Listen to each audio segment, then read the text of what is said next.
Sir বলছি আমাদের হোটেলের বিষয়ে কিছু বলবেন? অবশ্যই না যদি বলে যায় তাহলে তো খুব কমতি থেকে যাবে। একদম, একদম। অনেক ইউটিউবে অনেক রিসোর্ট দেখেছিলাম। রিসোর্ট দেখার পর যখন এই টিয়ামো রিসোর্টটা দেখি মাদারিহাটে, প্রথমবার দেখার সাথে সাথেই পছন্দ হয়ে যায়। আর দেখার সাথে সাথেই বুকিং সংক্রান্ত যা কথা ম্যাডামের সাথে আমার হয়। এবার যেটা মেন এই রিসোর্টের মধ্যে যেটা আছে সেটা হচ্ছে যে রিসোর্টের মধ্যে চা বাগানের মধ্যে রিসোর্ট সেটা অন্যান্য জায়গায় আমরা পাবো না।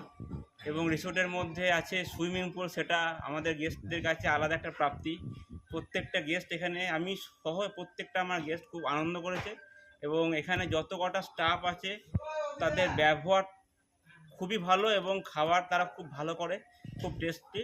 আমি চাইবো যে প্রত্যেকটা গেস্ট যেন এখানে আসে এবং প্রত্যেককে মানে রিকোয়েস্ট তো করার কোনো জায়গা নেই এখানে, কারণ তারা সার্ভিসের দিক থেকে কোনো রিকোয়েস্ট তারা রাখে না।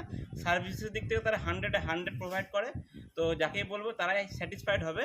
তো এখানে আমি আমার বক্তব্য শেষ করলাম, তবে আশা রাখছি খুব তাড়াতাড়ি আবার সবার সাথে দেখা হবে। আমি আবার খুব তাড়াতাড়ি এই চলে ফিরে আসবো। সবাই যেন খুব ভালো থাকে, সুস্থ থাকে, এই বলেই আমি আমার নতুন পথ যাত্রা শুরু করলাম। Thank you sir. ওয়েলকাম।